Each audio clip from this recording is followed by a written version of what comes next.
Kamusta mga ka-vlog? Tara, sumahan niyo ako sa kakaibang biyahe dito sa Bacolod City Art District.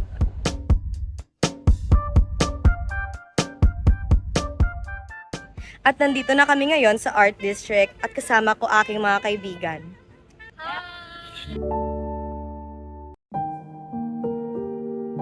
Masusin natin tuklasin ang kagandahan ng Art District. Tara na't mag-ikot, mag-relax, at samahan niyo kaming pasyalan ang Art District ng Bacolod City. Ang Art District sa Bacolod City ay ang pinakamalaking espasyo na nakatuon sa siling. Matatagpuan ang Art District sa Barangay Mandalagan, Bacolod City. Makikita dito ang Fatchoy Restaurant, Aces Bar at higit sa lahat, Art Gallery naglalaman ng sining ng mga lokal na artista.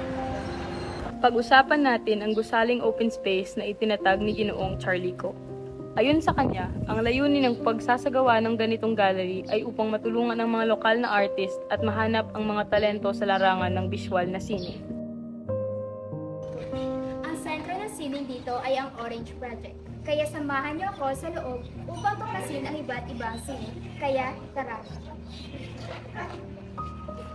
Ang Orange Project ay nag-umpisa bilang maliit na gallery na tinatawag na Gallery Orange. Noong 2018, inilipat ito sa isang dalawang palapag na gusali.